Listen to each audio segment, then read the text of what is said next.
A quiet morning, June 17th, 1944, 3:30 a.m. The Saipan Beachhead. In the profound darkness, 37 Japanese tanks rumbled through a ravine towards the Marine Corps radio station. Colonel Tadashi Guto believed his Type 95 tanks would overwhelm American positions with their sheer numbers and the element of surprise. Tank doctrine asserted that night attacks were successful when defenders couldn't see the approaching threat, but suddenly, illumination rounds bloomed overhead like artificial suns. Sergeant Chuck Shearer tightened his grip on his bazooka as the battlefield became as bright as day.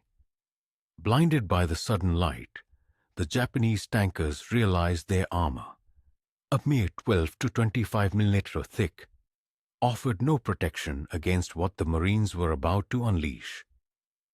The tanks, which were meant to seize the beachhead in minutes, were now starkly silhouetted against the sky. There was no cover, no surprise, no chance. 6 hours later, 31 burning wrecks would litter the ground, but the Japanese never saw the approaching chain of destruction. Stay with us and watch until the end. We would be especially grateful for a like and a subscription. And of course, tell us in the comments where you're watching from. Have you ever found yourself or your loved ones in complete darkness, unsure of what was happening or how to escape? Have you ever meticulously planned actions that seemed perfect, only to suddenly find yourself trapped, stripped of any chance of success? What if we told you how one of history's most dramatic night operations unfolded, where surprise and massed attack turned against those who relied on them? In this video, we'll break down how one group of individuals, facing a critical situation, managed to turn the tide of battle using unexpected tactics that transformed night into day and the attackers into easy targets. The silence that had settled over the Saipan beachhead as dusk fell on June 16th seemed almost deceptive. Sergeant Chuck Shearer adjusted his grip on his M1 bazooka, its olive drab surface still warm from the day's heat. Around him, 6 Marines had spent the latter half of the day deepening positions that already felt more secure than anything they'd managed to establish in the chaotic first hours after landing. Artillery crews had finally zeroed their 105mm guns on the approaches. Bazooka teams like Shearer's had been briefed on likely avenues of approach, with range guards marking the western ravine leading directly to the radio station behind their positions. Stay with us and watch until the end. We would be especially grateful for a like and a subscription. And of course, tell us in the comments where you're watching from. Private First Class. Robert Brown knelt beside him, checking the M6A3 rockets for the third time since sunset. The blunt-nosed warheads looked almost crude compared to the elegant artillery, shells they'd watched arc through the sky all day, but Brown had seen what shaped charges could do during training at Pendleton. The physics was simple enough. A copper cone focused an explosion into a jet that would penetrate armor regardless of angle. Against the 12-25mm armor plating of the Japanese tanks, it would be lethal at 90-135 meters. But how would they manage to draw the tanks into such a killing range without giving away their positions? We'll cover that a bit later. Lieutenant Colonel John Walker moved among the positions as darkness deepened, his calm presence reinforcing what the men already felt in their bones. The beachhead was holding. More than that, it was starting to look like something that could actually survive the night. M3 75mm gun motor carriages were dug in behind the forward companies, their crews running through fire missions with the precision of men who knew their business. A platoon of M4A2 Sherman tanks waited in reserve, their 75mm guns loaded with high explosive rounds capable of finishing anything the lighter weapons could damage. The radio station hummed with activity, operators maintaining contact with the fleet at sea. The battleship USS California and her escort were assigned counter-battery missions, but their illumination rounds were available on call. The 127mm flare rounds could turn night into day across a several hundred-yard front, and the artillery officers had already marked concentration areas along the most likely avenues of approach on their maps. But how did they manage to predict the enemy's routes so accurately? The answer to that question will be in the next segment. Shira had fought on Guadalcanal and knew the sound of Japanese preparations. The distant rumble of the engines had been growing since midnight, punctuated by the grinding of tracks over coral and sharp commands that carried further in the tropical air than men might expect. But this felt different, larger. Such a racket meant someone was throwing everything they had into one decisive breakthrough. However, how did they manage to endure this noise without revealing themselves, turning their position into an impenetrable trap? At 03:30, the night's silence shattered. Bugles wailed over the ravine as the first tanks appeared in groups of 4 or 5, their silhouettes barely visible against the darker mass of the ridge behind them. Infantry rode on their hulls and followed in loose formations, their light machine guns already chattering at suspected marine positions. Sapashant 9. Shira realized, quote 10, 37 of them, by his quick count, advancing with the confidence of crews who believed surprise was still on their side. But they were about to learn how gravely mistaken they were. Walker's voice crackled over the radio net, calm and precise. Illumination fire for effect. Seconds later, illumination rounds detonated overhead like artificial suns, their stark white light transforming the battlefield into a photographer's nightmare of sharp shadows and bleached coral. The Japanese tanks, suddenly exposed, seemed to hesitate as their crews realized the darkness was no longer their ally. Brown had loaded his first rocket and was ready. An empty M1 bazooka weighed only 13 pounds. Light enough for 2 men to maneuver quickly between positions, but the shaped charge warhead made it lethal against any armor the Japanese could field.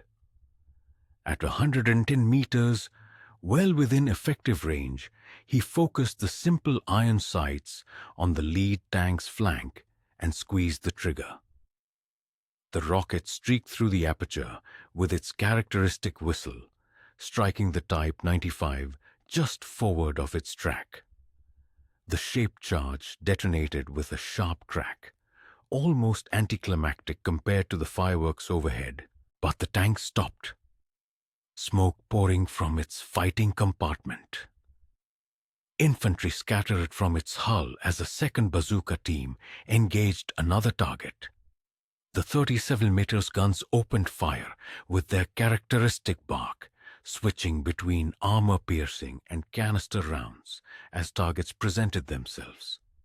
At 450 meters, their armor-piercing rounds could penetrate 53 millimeters of armor at a 30-degree angle, more than enough to punch through the thin armor protecting the Japanese tankers. When infantry bunched in the open, canister rounds turned the guns into giant shotguns. Each round contained hundreds of steel balls that scythed through the kill zones with mechanical efficiency. But that wasn't all. What happened next to the remaining tanks? And how did the Marines manage to complete this deadly night hunt? Imagine a night when the very air trembles with the anticipation of an imminent clash. A night when all your carefully laid plans are threatened by an enemy whose belief in their own invincibility seems boundless. Have you ever felt that crushing sensation, as if you stand alone against an irresistible force, yet deep down, you hold the key to turning the tide? Today, we will delve into a story that will make you completely rethink everything you knew about tactics, strategy, and survival in a seemingly hopeless situation. How can seemingly modest means crush a steel avalanche? And what if we told you that even in the most desperate circumstances lies the very key to your victory? A key forged not by brute force, but by sophisticated cunning and impeccable coordination. We will show you how Marines, finding themselves in a seemingly impossible predicament, not only held their ground, but utterly destroyed an enemy tank armada, employing methods that literally overturn traditional notions of warfare. This is not merely a chronicle of one battle. It is a narrative of how courage, intellect, and the ability to adapt to changing conditions can alter destiny. Believe us, this situation is familiar to many of us. Time and again in life, we face challenges where all advantages seem to be on the opponent's side, but it is precisely then that unexpected solutions are found. This story serves as vivid proof that you too are capable of overcoming seemingly insurmountable obstacles. And so we begin our journey into that fateful night. Stay with us and watch until the end, for every moment of this story is filled with lessons. We would be especially grateful for your like and subscription. And, of course, don't forget to tell us in the comments where you're watching this video from. We are very interested to know our global audience. Colonel Tadashi Goto, commanding the Japanese forces, had designed this attack based on a doctrine that emphasized mass and momentum. His Type 95 tanks, armed with 37mm guns, had proven effective against infantry, but their range was significantly outclassed by every weapon the Marines possessed. Worse, the 12-25mm armor protecting their crews was designed for a different kind of conflict, an era when anti-tank weapons were cumbersome, rare, and difficult to deploy effectively on the battlefield. Under the blinding glare of the illumination rounds, all these long-held assumptions collapsed, revealing the fatal flaws in the Japanese strategy. This was a moment of truth, where old doctrines clashed with a new reality. The outcome of the battle was being decided here and now. Stay with us and watch until the end, because it's only going to get more interesting. We would be especially grateful for your like and subscription. And of course, don't forget to tell us in the comments where you're watching this video from. It's very important for us to know who is with us. Bazooka teams of Marines moved between their positions with honed precision. They fired from distances where a miss was almost impossible, then instantly relocated before enemy return fire could pinpoint them. The 60-meter rockets didn't rely on high kinetic velocity to penetrate armor. That task was handled by the shape charge, a chemical energy weapon that transformed a copper liner into a powerful molten jet. This jet could cut through steel plate with the same ease a torch cuts through metal. As more tanks stalled, engulfed in flames, or became immobile heaps of metal, M3 gun motor carriages joined the fight. Their 75mm guns possessed decisive, high-explosive power at close range, and their crews had been waiting for such targets since the initial landing. Shells crashed down with thunderous impacts that shook the ground and scattered debris everywhere. Soon, a platoon of Shermans advanced, taking up positions where they could attack the flanks of the Japanese columns. At this range, with perfect illumination provided by the fleet offshore, the scene resembled less a battle and more a shooting gallery. The M4A2 tanks carried the same 75mm gun as the M3s but featured improved armor protection and superior mobility, allowing them to reposition quickly as the engagement evolved.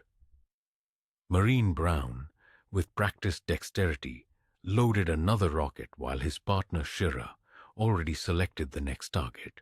A Type 95 tank approached to within about 90 meters of their position, close enough for them to clearly see the panic in the tank commander's movements as he desperately tried to bring his gun to bear on the Marine positions. The rocket struck the tank's side squarely, piercing its relatively thin armor and exploding within the fighting compartment. The tank lurched to a halt, its main gun uselessly pointing skyward at an unnatural angle. By dawn, the western ravine would be littered with 31 burning wrecks, their crews either dead or scattered in panic. Japan's 9th Tank Regiment would cease to exist as an effective fighting force, and its commander would join the grim list of casualties.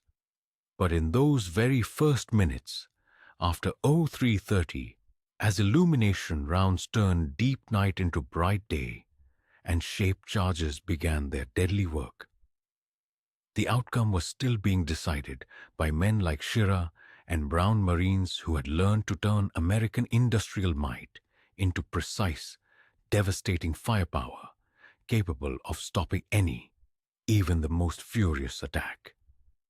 Lieutenant Colonel Walker watched the battle unfold from his command post, keenly aware that victory would come not from any single weapon, but purely from the careful coordination of overlapping fire. The western ravine, leading from Gapon to the radio station, had seemed the most obvious avenue of approach for the enemy during daylight planning sessions.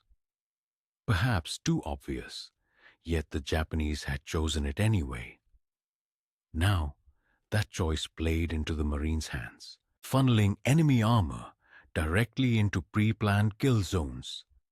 These zones had been laid out with the methodical precision Walker had learned over 2 decades of peacetime training and preparation.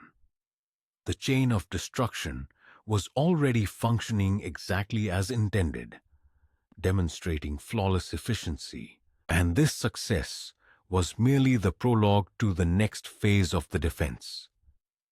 Sergeant Shira's bazooka team disabled the leading elements of the Japanese advance within the first minutes of contact. They knocked out tank tracks and shocked crews, firing from ranges where shaped charges could penetrate armor with complete and guaranteed certainty. Type 95 tanks, with their 1225mm armor, provided no meaningful protection against a weapon whose lethality was generated by chemical energy, not kinetic impact.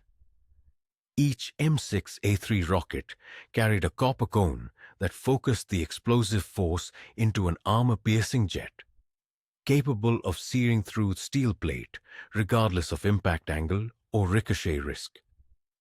As the Japanese advance stalled under the initial bazooka fire, the 37mm guns shifted their attention to the infantry riding on and following the tanks in loose formations.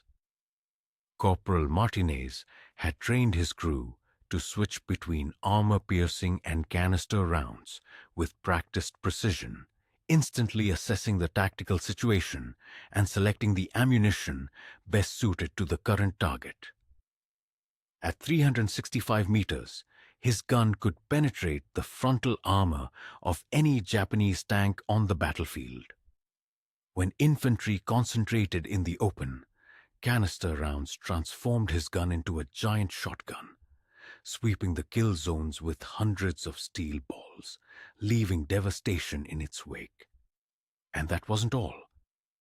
The next echelon of defense was already preparing for engagement. the 75mm M3 gun.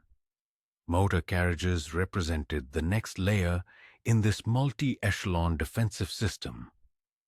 They were positioned behind sturdy cover, protecting the forward companies. Their crews possessed decisive high-explosive power at close range and sufficient mobility to reposition quickly as the battle developed.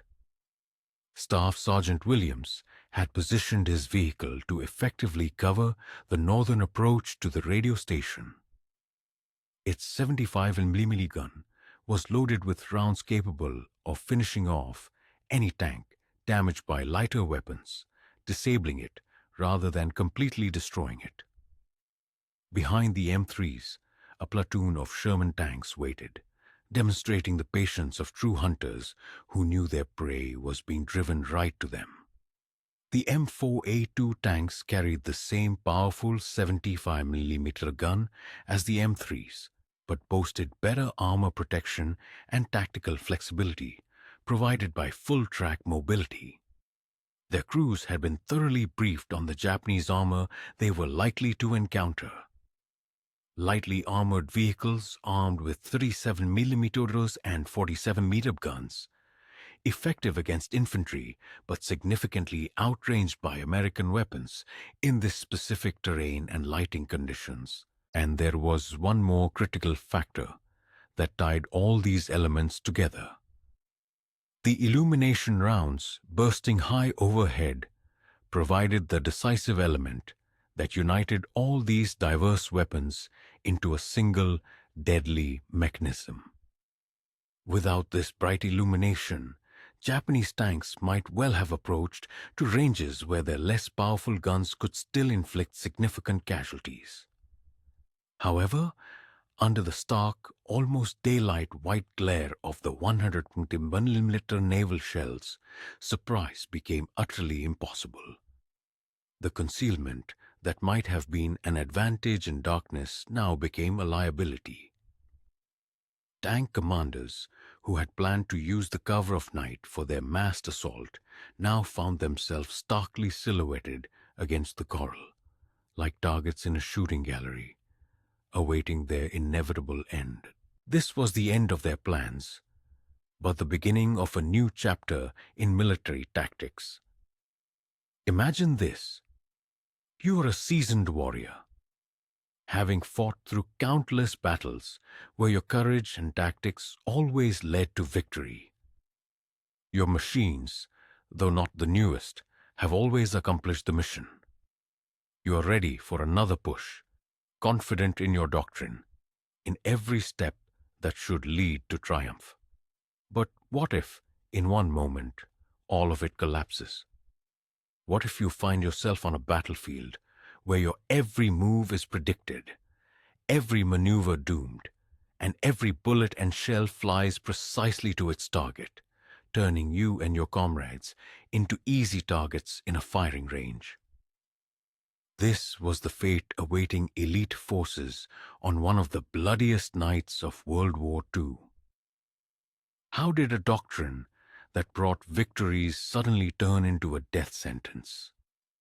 What happens when courage meets technological superiority? And why do even the bravest warriors become helpless targets when their time has passed? In this video, we will uncover the fatal errors that transformed a powerful tank offensive into a bloody slaughter and show how one side turned the battlefield into a merciless trap. Stay with us and watch until the end. We would be especially grateful for a like and a subscription. And of course, don't forget to tell us in the comments where you're watching from. On that fateful night, Private Nakamura, hunched over the 37mm gun of his Type 95 tank, desperately tried to fixate on enemy targets. They appeared and vanished like ghosts, with terrifying unpredictability. The American Marines had established their defensive lines with perfectly overlapping fields of fire, turning Nakamura's and his crew's attempts into a futile struggle. Not only was their tank deprived of the ability to aim effectively, But it was also constantly under the sights of powerful weapons capable of penetrating its armor from distances where any retaliatory action was useless. The doctrine by which 37 tanks were thrown into this ravine was based on an outdated notion that a massed attack and sheer inertia would break through any prepared defense. However, these beliefs were developed for entirely different battles, for a different era. What unfolded before the eyes of the Japanese tank crews was not a chaotic skirmish, but a horrifyingly precise mechanism. Meticulously planned by Walker earlier that day with the accuracy of a training exercise. First, bazookas engaged, striking vehicles at ranges of 90 or 135 meters, immobilizing them and shocking their crews. This distance was more than sufficient for the maximum effectiveness of their high-explosive anti-tank heat warheads. Next, 37mm guns entered the fray, firing at distances up to 450 meters, expertly switching between armor-piercing rounds, capable of penetrating 53 mm of armor at a 30-deg angle, and canister shot, which turned infantry concentrations into grim casualty statistics. Finally, 75mm guns, both self-propelled and tank-mounted, methodically finished off anything still moving or posing a threat to the Marine positions. This was not a battle. It was a cold-blooded liquidation, where each subsequent phase complemented the previous one, creating an insurmountable wall of fire for the enemy. Stay with us and watch until the end. We'd be especially grateful for a like and subscription. And of course, don't forget to tell us in the comments where you're watching from. Colonel Goto, relying on past experience, committed his regiment to battle, employing tactics that had worked flawlessly on the battlefields of China and during early Pacific campaigns. In those days, American forces lacked sufficient anti-tank capabilities, and just as crucially, the necessary training for their effective use. Saipan, however, presented an entirely different challenge. Here, the Marines wielding these deadly weapons had undergone intensive bazooka training since late 1943. They had thoroughly studied and learned to exploit all the advantages that chemical energy weapons offered against the relatively thin armor of Japanese tanks. They understood perfectly that the M1 launcher's lack of recoil allowed them to instantly change firing positions, and its powerful heat warhead rendered the thickness of any armor irrelevant at the ranges where this hellish engagement unfolded. It was a clash of past and future, and the future proved merciless. Private Brown, without hesitation, mechanically loaded another rocket. These movements had become entirely automatic for him, honed by countless repetitions in training. The blunt-nosed M6A3 warhead might have appeared ungainly compared to the elegant, streamlined shells of conventional artillery, but its destructive effectiveness against Japanese tanks had been repeatedly proven in the heat of battle. At a distance of 110 meters, the rocket would strike its target with sufficient velocity, ensuring the flawless detonation of its heat charge. The resulting jet of molten copper would then effortlessly pierce the side armor of a Type 95 tank.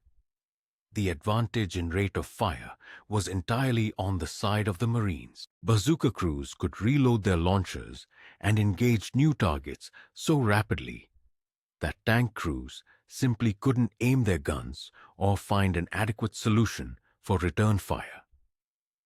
Even the 37mm guns maintained an incredible tempo, firing up to 25 rounds per minute when crews worked in a rhythm developed over months of grueling training. Heavier guns also sustained a rate of fire that allowed them to engage multiple targets before Japanese forces could mount any effective response, demonstrating overwhelming superiority in tactics and firepower. As the battle entered its second, even more ferocious phase, General Walker realized with satisfaction that the defensive system he had so meticulously designed was functioning exactly as intended. The interlocking fields of fire, covering the entire western ravine, left no gaps where Japanese tanks could find even minimal cover or concealment. Powerful illumination, continuously provided by naval artillery, completely dispelled the night's darkness, denying the enemy any opportunity for stealthy infiltration or flanking maneuvers. But the most decisive factor was the ideal combination of various weapons, which enabled the Marines to engage targets at ranges where their superiority in firepower and protection became absolutely overwhelming. The Type 95 tanks, which had seemed so formidable and invincible in the pre-dawn gloom, now appeared to the Americans as hopelessly obsolete machines, crewed by undeniably brave but doomed men, sent on a patently impossible mission. Their 12-25mm armor was adequate against small arms fire and shell fragments, but proved utterly useless against heat weapons, which bypass traditional protection not through kinetic energy but through destructive chemical effects. And their own 37mm guns, while capable of penetrating marine flak vests and sandbagged positions, fatally lacked the power to engage American tanks or self-propelled guns at effective combat ranges. This was the tragedy of an outdated doctrine colliding with the reality of modern warfare. Sergeant Shira unhesitatingly selected his next target. The Japanese advance, as if by inertia, continued to funnel tanks directly into the predetermined kill zone. The tactical task for him and his team had become almost elementary, reduced to a clear sequence of actions: spot the target, aim, fire, instantly change position, and reload the weapon. The heat charge, this marvel of technology, handled all the rest, transforming the complex physics of explosion formation into armor penetration that no amount of steel armor could withstand. Around Shira, this chain of destruction continued its methodical and relentless work. Every weapon system, every Marine contributed to an outcome that became inevitable and predetermined the moment illumination rounds, fired from warships, turned the dark night into bright day, exposing every moving target to the Americans. At 03:45 a.m., as the battle reached its peak, the USS California's 5-inch gun once again shattered the night's silence, sending a new series of illumination rounds into the sky above the western ravine. Below, Colonel Goto's tanks continued their doomed and hopeless advance. These flares burst with almost mechanical precision, each one bathing hundreds of yards of coral formations and dense brush in a harsh, blinding white light. What was initially conceived as a meticulously coordinated and powerful assault was now rapidly disintegrating into a chaotic series of isolated actions by individual tanks. Crews found themselves cut off from one another by the burning wrecks of disabled vehicles and the increasingly accurate, relentless fire of the Marines, transforming their once formidable offensive into an agony. Sergeant Shira intently tracked another Type 95 tank through his bazooka's sights. The Japanese vehicle desperately attempted to maneuver around a burning hulk, which was already the third destroyed by his team that night. The tank commander, realizing the futility of his situation, tried to use the wreckage for some cover, but the continuous illumination rounds mercilessly eliminated any dead space where Japanese armor might hide. At a distance of 100 meters, Well within the M6A3 rocket's effective range, Shira coolly squeezed the trigger. He watched as the heat charge detonated flawlessly in the tank's rear. The explosion was sharp and brief, but within seconds, thick black smoke billowed from the engine compartment, signaling another victory in this one-sided battle. Meanwhile, Private Brown was already loading the next round. His movements remained automatic and flawless, despite the surrounding chaos and din of the battle. The blunt-nosed warhead slid into the launcher with familiar ease. Brown tapped Shira on the shoulder, signaling readiness for the next shot. Since the start of the engagement, their crew had fired 8 rockets, achieving 6 direct hits that turned Japanese tanks into scrap metal, and 2 near misses that nonetheless forced Japanese tank crews to abandon their vehicles in panic. The heat-charge technology, which had seemed an almost theoretical concept during training, here in the crucible of real combat, demonstrated its destructive effectiveness against armor that simply could not provide any meaningful protection against chemical-penetrating elements. This was definitive proof that old methods and materials were powerless in the face of a new era of warfare. Have you ever faced a situation that seemed utterly hopeless? When all the cards were stacked against you and your chances of success dwindled to almost zero? Did it feel like disaster was imminent and nothing could be changed? I know that feeling well. There was a time when I too thought some battles were unwinnable, but experience taught me, even in the face of overwhelming force, the key to victory lies not just in courage, but in thoughtful strategy, adaptation, and the ability to seize every opportunity. Today, we'll dive into one such story, a story that shattered all conventions and revolutionized perceptions of warfare. How did a handful of Marines manage not just to halt, but to completely annihilate an entire tank armada that, by all calculations, should have crushed them? What secrets lay behind their astonishing victory? And why did a doctrine that had worked for years suddenly prove fatal? Prepare to learn how even the most powerful assaults can break against a wall of intelligent defense, and that sometimes the greatest weapon isn't the caliber of a gun, but the sharpness of a mind. After all, who, it would seem, could withstand 37 tanks launching a night attack? The answer will be far more unexpected than you can imagine. Stay with us and watch until the end, because what you learn will change your perspective on tactics and survival. We'd be especially grateful for a like and subscription. And of course, don't forget to tell us in the comments where you're watching from. Nearby, to his left, Corporal Martinez continued his deadly work with unwavering precision, manning a 37-meter gun. His crew, anticipating the escalating threat, swiftly switched to armor-piercing ammunition as more Japanese tanks entered their effective range. Each subsequent shot was the result of meticulous aiming, fired from distances where penetration was beyond doubt. At 410 meters, this gun demonstrated the ability to pierce over 50 millimeters of armor at a 30-degree angle, easily double the thickness of the strongest armor plates on Type 95 tanks.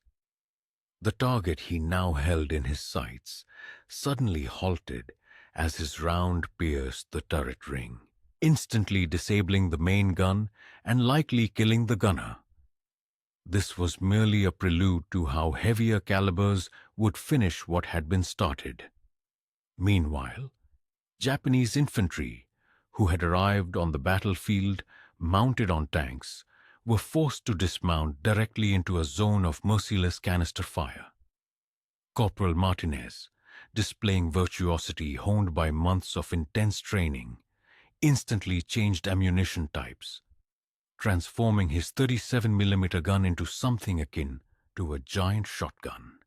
Each such round was filled with hundreds of steel balls that, scattering along a wide and deadly trajectory, were specifically designed to clear enemy trenches and suppress infantry assaults, especially when the enemy was caught in the open, brightly illuminated by flares. The effects of these volleys were truly devastating. But for the complete destruction of enemy armor, far more formidable means were required.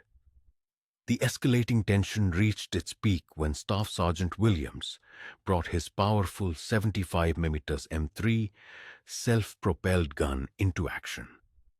Loaded with high explosive rounds, its cannon was intended to finish what lighter calibers had started.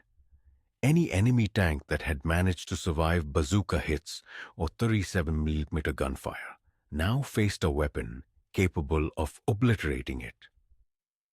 Williams' first target was a Type 95 tank, already trackless from an accurate bazooka shot, yet stubbornly continuing to fire its 37mm gun at Marine positions.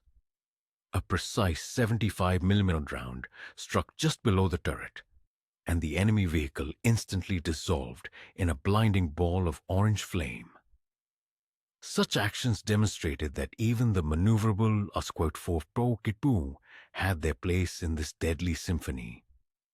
Stay with us and watch until the end, because what you learn will change your perspective on tactics and survival.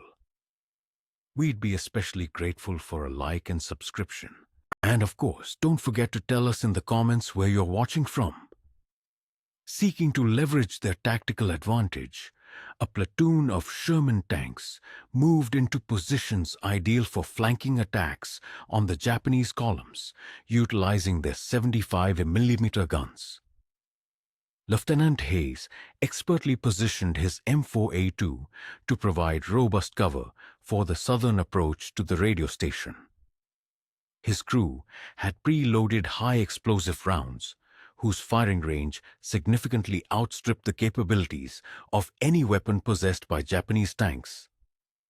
In such a confrontation, where every detail mattered, undeniable superiority belonged to the side with better optics, longer-range weapon systems, and, crucially, effective illumination that allowed the full potential of all the aforementioned to be realized.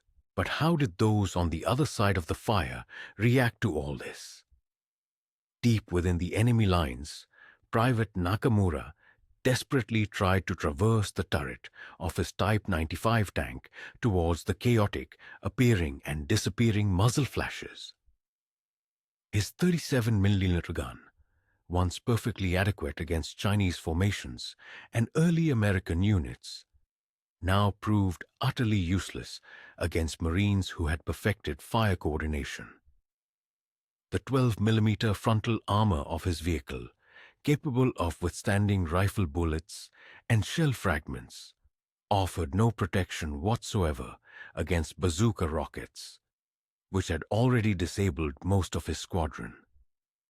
A heat charge, plunging into the left side of his tank, pierced the armor with that characteristic sharp crack that had become the ominous signature of this battle. Nakamura felt a powerful shockwave rip through the fighting compartment. Then the air filled with acrid, suffocating smoke from burning metal and rubber. The driver slumped lifelessly over the controls, and hydraulic fluid gushed from ruptured lines. In just a few moments, the compartment was choked with smoke, making breathing impossible and vision utterly useless. This was just one of many tragedies that unfolded that night when Colonel Goto committed his forces to a battle he could not win. Colonel Goto, confident in his strategy, launched 37 tanks into this attack, firmly believing that a concentrated assault and the element of surprise would crush the Marine defenses. However, surprise instantly evaporated, dissipated by illumination rounds that transformed the night battlefield into a deadly arena, where Japanese armor stood out as ominous silhouettes against the sky, becoming easy targets. The doctrine, which had been so successfully employed in previous campaigns and was based on the assumption that American forces lacked sufficient anti-tank capabilities and adequate training, proved to be a fatal error on Saipan. The consequences of this catastrophic miscalculation were horrifying and stark. By 04:30 a.m., the scene of destruction was evident. 24 Japanese tanks had been destroyed in the sector held by the 6th Marine Regiment alone. Their mangled hulks littered the coral reef, like grim monuments to tactical backwardness and obsolete doctrines.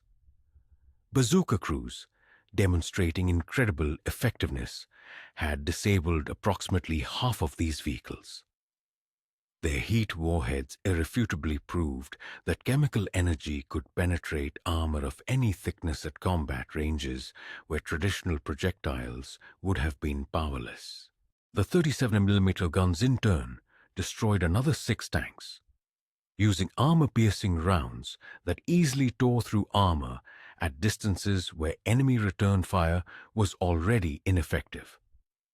The remaining vehicles were finished off by heavier weaponry, 75mm self-propelled guns and Sherman tanks, whose high explosive shells left virtually nothing of their targets. Yet, even without tanks, the enemy did not surrender. Despite the catastrophic loss of armored vehicles, Japanese infantry continued their attacks until almost 7 a.m. However, without tank support, their thrust clearly lacked the necessary power to seriously threaten the well-fortified Marine positions. Canister rounds fired from the 37mm guns mercilessly swept the approaches to the radio station, while accurate small arms fire from the Marines picked off every individual soldier desperately attempting to breach the defensive perimeter.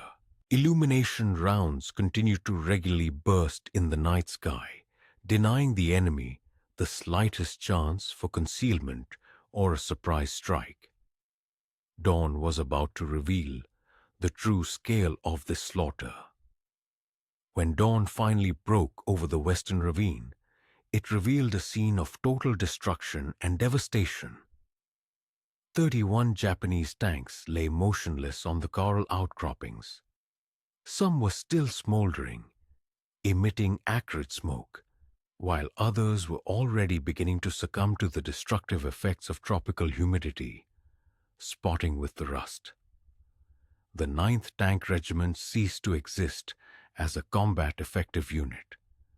Its commander was killed, and surviving crews were scattered and demoralized.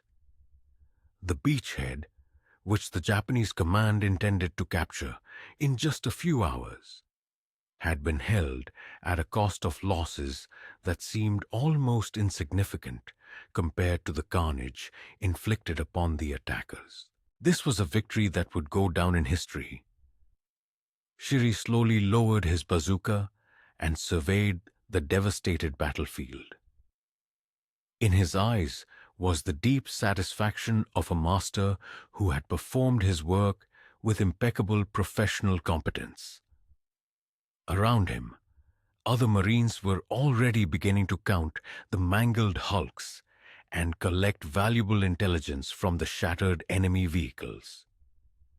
The heat warheads, which during training had seemed merely a simple but effective tool, had in reality demonstrated their astonishing power in this tank engagement. It was a battle that would undoubtedly be studied in military academies worldwide for decades as a prime example of how intelligent tactics and the application of innovative weaponry can alter the course of even the most desperate engagements. Imagine this. You are confident in your defenses, your method honed for decades, and suddenly, In an instant, everything crumbles, not from superior force, but from something new, something you couldn't even foresee. Is such a thing truly possible? Can what seemed unshakable be destroyed by a single, seemingly insignificant innovation? This is precisely how the Japanese forces felt on Saipan when American industrial might and tactical innovations clashed with their bravery and, alas, tactical rigidity. The outcome of the battle, once it began, under the light of illumination rounds, was no longer in doubt.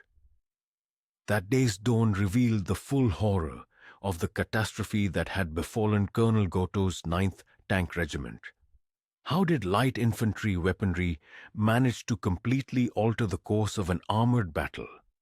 Why did decades of doctrine prove powerless against new tactics? And what does this signify for the future of warfare? And perhaps for any of us who encounter outdated methods in our own lives. In this account, we will reveal how a single tactical innovation entirely revolutionized the concept of anti-tank warfare. Stay with us and watch until the end, because what we are about to show you will change your perception of battles and technology. We'd be especially grateful for a like and a subscription. And of course, let us know in the comments where you're watching this video from. Across the coral shoals leading to the radio station, 31 burned, twisted tank hulks stood as a silent monument to the end of Japanese armored power on Saipan. Sergeant Shira, like a professional soldier conducting battle damage assessment, methodically moved through the wreckage. He carefully noted which weapons had delivered the fatal blow to these Type 95s, now scattered across the field like broken toys. This very process of counting revealed the astonishing complexity of large-scale combat operations. Lieutenant Colonel Walker's official report documented at least 24 tanks destroyed directly within the 6th Marine Regiment's sector. However, reports from the Marines themselves and post-battle counts across the entire beachhead indicated 31 tanks disabled. This discrepancy wasn't merely about numbers. It reflected the chaos inherent in night combat, where sector boundaries became meaningless once the battle commenced. Daylight recounts continually revealed new hulks, and inevitable duplication occurred as different units claimed credit for the same kills. But behind these figures lay a far more significant truth. Something fundamental had changed in armored warfare. Reconnaissance teams were already thoroughly inspecting the wreckage, photographing damage patterns, and collecting samples of Japanese armor plating for meticulous metallurgical analysis. The thin steel protecting these tanks represented the best that Japanese industry could offer in 1944. Yet, it proved entirely inadequate against a new weapon that generated its lethality not through kinetic force, but through chemical energy. 12 to 25 millimeters of armor plating, capable of stopping conventional shells, offered no significant resistance to shaped charge warheads. These warheads burned through steel with jets of molten copper. Private Brown, inspecting a Type 95 tank, his team's last target of the night, noted with surprise where an M6A3 rocket had penetrated the rear and detonated inside the fighting compartment. The entry hole was surprisingly small, perhaps only about 7.5 centimeters, 3 inches, in diameter. But the internal damage was truly catastrophic. Shaped charges operated by focusing the energy of an explosion into a narrow jet, traveling at speeds measured in miles per second. This created temperatures high enough to melt steel upon contact. The physics of this phenomenon was elegant in its simplicity, turning basic chemistry into armor penetration that rendered thickness utterly irrelevant. The bazooka proved its effectiveness on Saipan in a way that surprised even its most ardent proponents. Stay with us and watch until the end to discover how this revolutionary technology changed the course of the entire war and why its lessons are still relevant today. We'd be especially grateful for a like and a subscription. And of course, let us know in the comments where you're watching this video from. The 2.36-inch M1 launcher weighed only 13 pounds, approximately 6 kilograms, when empty. It was light enough for two-person teams to quickly shift positions between shots. More importantly, the weapon produced no recoil that could betray firing positions to enemy observers. Shira's team fired 11 rockets during the engagement, achieving 9 hits and forcing 2 Japanese crews to abandon their vehicles. The shaped charge warheads performed exactly as intended, penetrating armor at ranges up to 150 yards, approximately 137 meters, regardless of impact angle or plate thickness. Staff Sergeant Williams walked along the line of destroyed tanks with a growing appreciation for the effectiveness of this weapon system, which during training had seemed almost too revolutionary. The M1 bazooka represented a fundamental shift in anti-tank warfare, replacing heavy guns requiring multiple crew members and complex positioning with a lightweight weapon that ordinary riflemen could employ. The principle of chemical energy meant that a private with 6 weeks of training could destroy tanks that previously required artillery pieces or specialized anti-tank guns to engage. Humidity issues that plagued early bazooka operations in the Pacific had been largely resolved thanks to improvements in the M9 rocket's design. The blunt-nosed warheads used on Saipan featured copper cones precisely manufactured to tolerances measured in thousandths of an inch, ensuring consistent performance in tropical conditions that could disable less sophisticated weapons. What began as an experimental system quickly became standard issue for Marine units expecting to encounter enemy armor. Colonel Goto's body was found near his Type 97 command tank, which had been struck by several bazooka rockets before a 75mm shell from a Sherman tank delivered the final blow. His death symbolized more than the loss of a regimental commander. It marked the end of a Japanese tank doctrine designed for a completely different war. Mass tank attacks, effective in China and during the early stages of Pacific campaigns, were rendered obsolete against defenders equipped with adequate anti-tank measures and trained to use them effectively. The tactical lessons gleaned from this wreckage were profound. Japanese armor was designed for infantry support missions, where thin armor plating offered adequate protection against small arms fire and shell fragments. The 37mm and 47mm guns, equipping most Japanese tanks, were effective against lightly armored targets, but clearly lacked the power to engage American armor at meaningful ranges. Most importantly, Japanese tank doctrine assumed that night attacks would provide the surprise and concealment advantages necessary to overcome superior enemy firepower. Under illumination from flare shells, these assumptions completely collapsed. 5-inch naval shells, turning night into day, eliminated any chance of surprise or concealment. Simultaneously, the superior optics and fire control systems on American weapons allowed for accurate targeting at ranges where Japanese guns were utterly ineffective.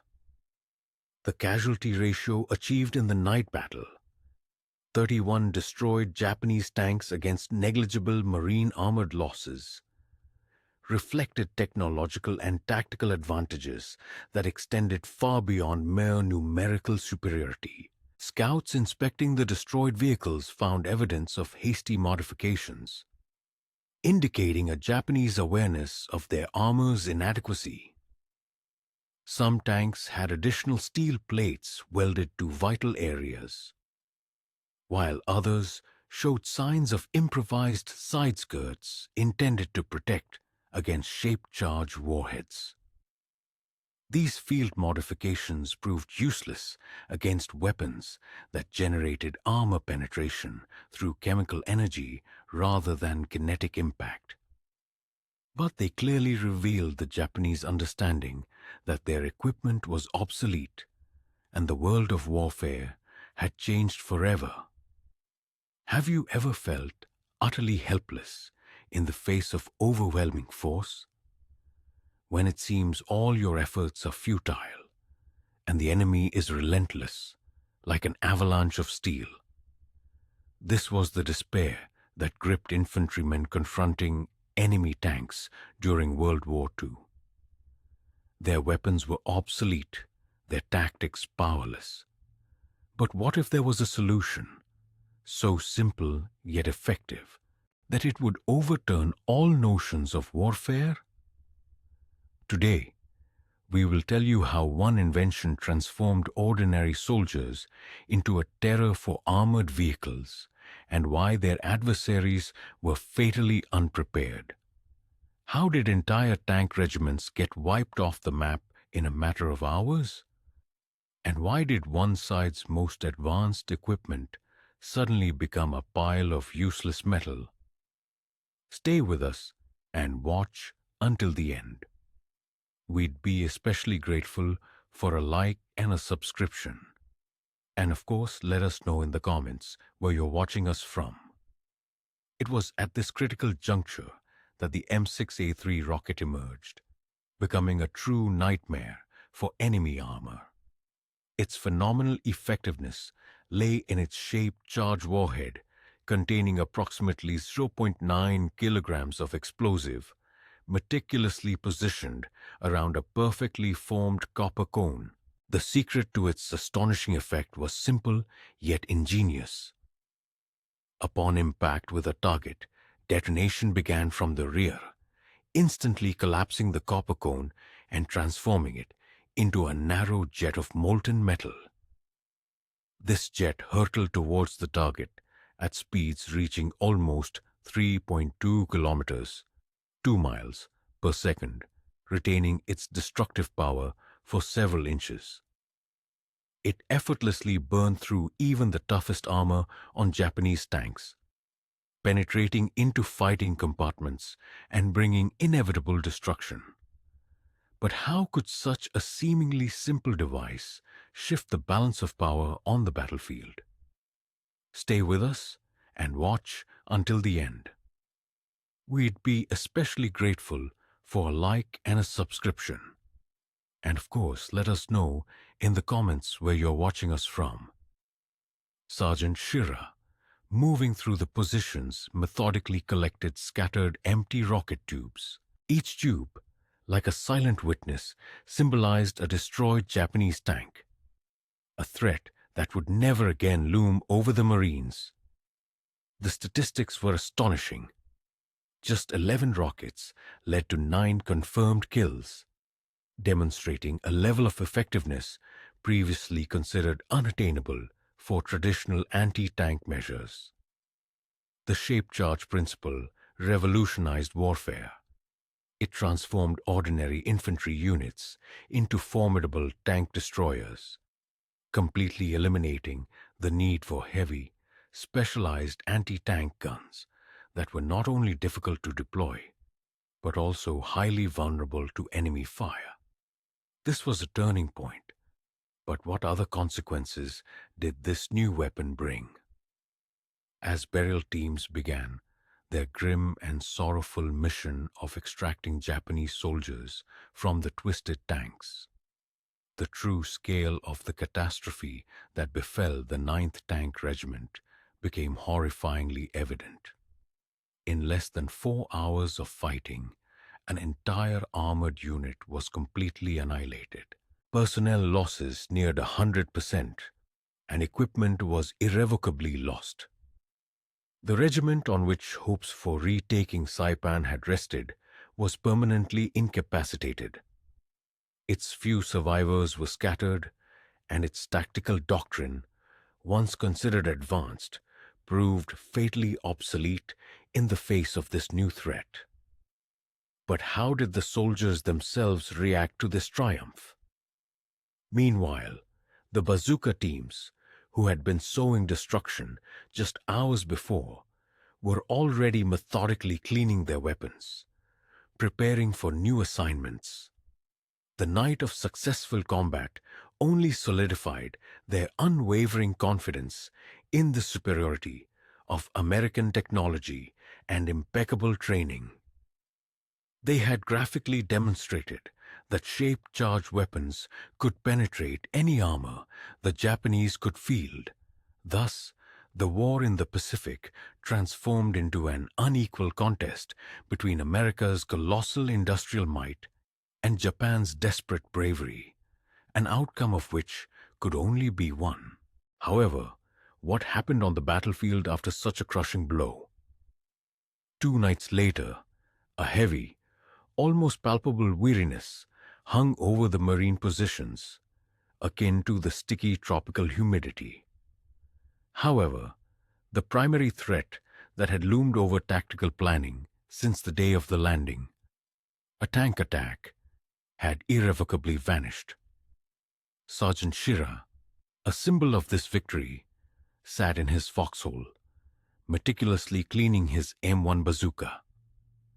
This weapon had become for him not just a tool, but an extension of his professional essence, almost a part of himself. Every detail received the meticulous attention necessary to maintain functionality in conditions where the environment itself sought to destroy any mechanism. Around him, 6 Marines stood guard, their calm confidence a result of having proven their valor in a clash with the enemy's strongest assault and emerging victorious. But how did this change the overall picture of the battle? On the night of June 18th, the Japanese once again attempted an advance. But this time, their attacks, devoid of armored support, fatally lacked the power that could seriously threaten the beachhead perimeter. The very infantry offensives that might have succeeded against unprepared defensive positions now shattered against the Marines' resilience. American soldiers masterfully integrated their weaponry into overlapping fields of fire, leaving the enemy no single breach for penetration. 37mm guns, previously intended for anti-tank combat, were now reconfigured to use canister rounds, which literally swept the approaches to positions with a deadly spray of steel pellets. Meanwhile, bazooka teams promptly regrouped to cover so-called dead zones inaccessible to standard weaponry. What did intelligence data reveal about the enemy's condition after these events? Lieutenant Colonel Walker carefully examined fresh intelligence reports that vividly described a picture of mounting Japanese desperation across Saipan. The annihilation of the 9th Tank Regiment deprived enemy commanders of their key tool for conducting mobile counterattacks against the steadily expanding beachhead. Type 95 tanks, once considered the pinnacle of Japanese armored technology, now appeared as fatally obsolete machines operated by valiant soldiers doomed to carry out inherently impossible missions. How did it happen that advanced equipment became useless? Their armor plates, 12 to 25 millimeters thick, proved utterly powerless against shape-charged weapons. Unlike traditional projectiles, these weapons bypassed protection not through kinetic impact, but by directed chemical energy, literally burning through the armor. The effective Squad 81 that had worked so flawlessly during the night battle was already being actively studied and refined for future operations. Powerful illumination provided by naval artillery completely deprived Japanese forces of the darkness they so desperately needed for tactical surprise. Under these conditions, bazooka teams, operating at optimal ranges of 90 to 137 meters, 100 to 150 yards, could engage targets with virtually a 100% guarantee of penetration. But what about heavier weaponry? Concurrently, 37mm guns provided accurate and long-range fire. Their armor-piercing shells were capable of penetrating over 50mm of armor, even at a 30-degree angle to the normal. And 75mm guns, whether self-propelled or tank-mounted, served as a powerful finishing touch, capable of destroying any target that survived hits from lighter weaponry. Among the Marines, Private Brown became a true legend. His masterful work as a bazooka loader, credited with 9 confirmed tank kills, earned him widespread recognition. He accepted it with the quiet pride of a true professional who had flawlessly executed his duty. But what was the true genius of this rocket? The M683 rockets, which Private Brown so masterfully wielded in the heat of battle, embodied a technology that was radically transforming infantry warfare. Its true potential was only just beginning to be recognized by staff planners. Each warhead was the result of precise engineering calculation, containing components that converted conventional explosives into highly effective armor-piercing systems. They were capable of overcoming any defense the Japanese could field. The very principle of the shaped charge was astonishing in its elegant simplicity. But how exactly did it work?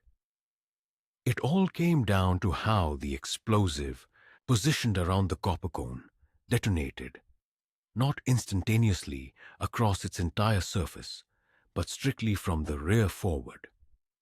This instantly collapsed the cone's metal, transforming it into a narrow, incredibly dense jet, traveling at speeds measured in miles per second. This incandescent jet maintained its integrity for several inches, easily piercing steel plate regardless of its thickness or angle of inclination, and penetrating into fighting compartments, bringing with it a lethal effect. Here, the physics didn't require complex calculations.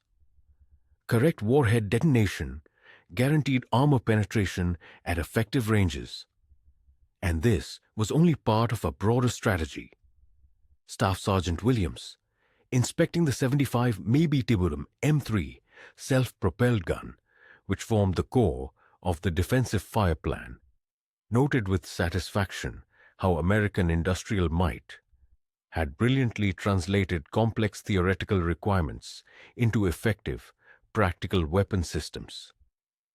This tracked vehicle possessed sufficient armor protection for its crew against small arms fire and fragmentation, while carrying a gun capable of engaging any target in the Pacific theater.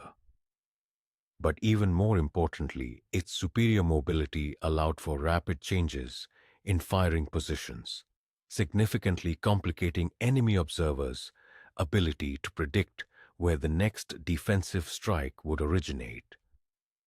Imagine, you're on the front lines, surrounded by pitch darkness, and suddenly, from the night's gloom, a thundering armada of steel bears down on you.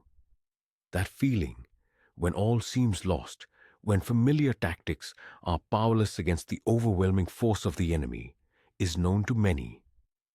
Is there no salvation? How can one withstand what seemed invincible? This is a story not just about survival, but about turning the tide when all odds are against you. In this video, we will delve into one of the most dramatic night battles of World War II, which unfolded on the island of Saipan.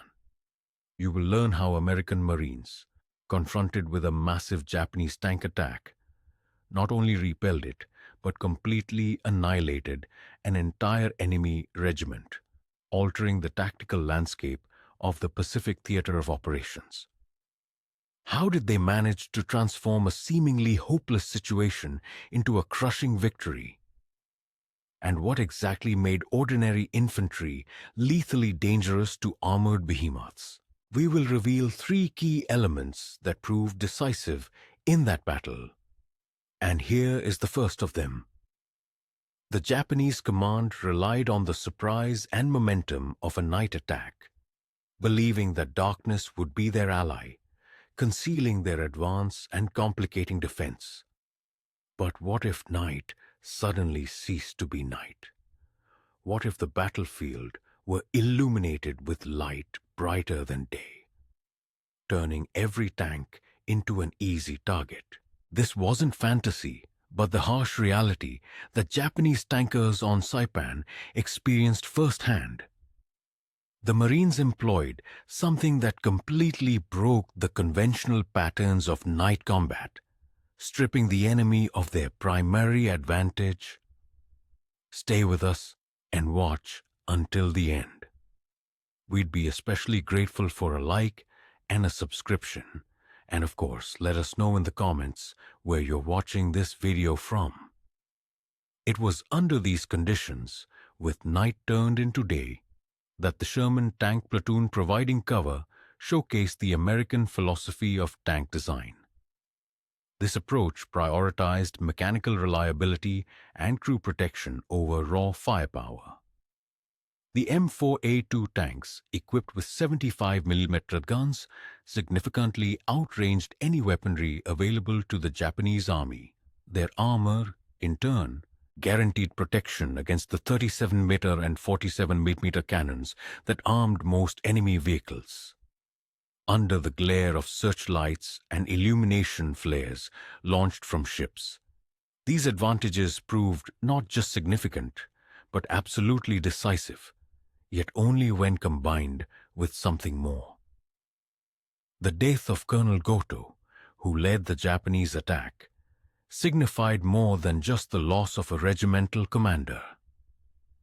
His tactical approach embodied a doctrine that had brought success in China and during the early stages of the Pacific campaigns, when American forces critically lacked adequate anti-tank capabilities and the training to employ them effectively. Goto's planned mass tank attacks were based on the assumption that surprise and momentum could overcome superior enemy firepower. However, these assumptions proved fatal against defenders armed with bazookas and provided with bright illumination for precise targeting. What was so special about these bazookas that so radically changed the game? And once again, a reminder: stay with us and watch until the end. We'd be especially grateful for a like and a subscription. And of course, let us know in the comments where you're watching this video from. Reconnaissance teams inspecting the wrecks of destroyed Japanese tanks were already compiling reports that would profoundly influence American tactical doctrine throughout the remainder of the Pacific War. The effectiveness of high-explosive anti-tank heat weapons against thin armor was proven beyond doubt. But equally important was the confirmation that properly coordinated defensive fire could destroy attacking formations before they could close to effective ranges. The lesson was crystal clear. The integration of various weapon systems yielded results that significantly surpassed the mere sum of their individual capabilities. This was a new level of synergy that heralded the emergence of entirely new tactical approaches. Shira, one of the participants in those events, understood that the night battle on Saipan had become more than just a successful defensive operation. The bazooka, which had seemed almost an experimental weapon during training, was now proven combat gear that would soon become standard for Marine units preparing for engagements with enemy armor. The 2.36-inch launcher provided infantrymen with the ability to destroy tanks that previously required specialized anti-tank guns to defeat. This fundamentally shifted the tactical balance between armored and infantry forces, tilting it in favor of the latter. Within weeks, Saipan would be declared secure, and its airfields would rapidly transform into key bases for B-29 bombers, which would begin the systematic destruction of Japan's industrial might. But how could one battle so profoundly affect the entire war? The tank attack, originally intended to drive the Marines into the sea, paradoxically accelerated Japan's defeat instead. It eliminated mobile reserves that could have significantly prolonged the campaign. With the destruction of the 9th Tank Regiment, Japanese commanders lost their primary tool for counterattacks against the ever-expanding American perimeter. The broader implications of this battle extended far beyond Saipan itself. The tactical methods proven effective in that night battle would be refined and applied in all subsequent operations in the Mariana Islands, where Japanese forces would again face American units equipped with effective anti-tank weapons and trained to coordinate their use. Thus, Saipan became a proving ground for future victories.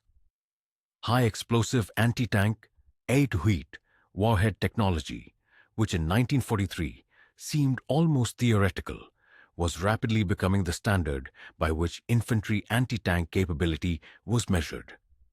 Brown, one of those soldiers, cleaned his rifle with the same methodical care with which he loaded bazooka rockets. He understood that both weapons represented different facets of the same fundamental truth.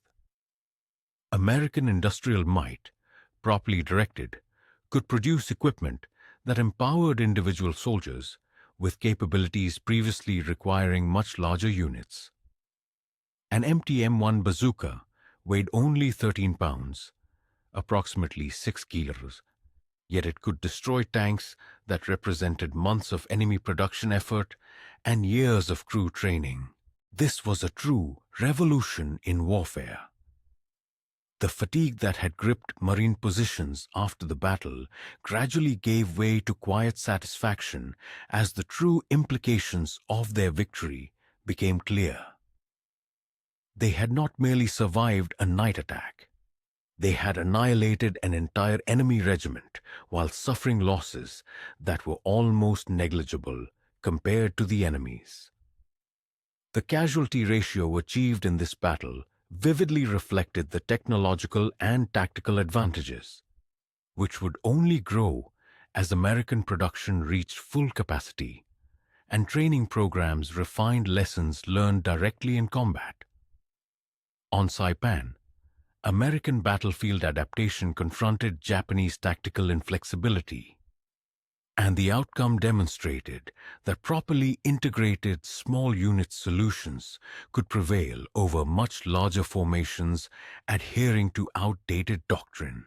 The illumination that turned night into day, combined with heat warheads that rendered armor thickness irrelevant, created battlefield conditions where Japanese valor, however desperate, could not compensate for a technological and tactical deficit that would only widen as the war continued.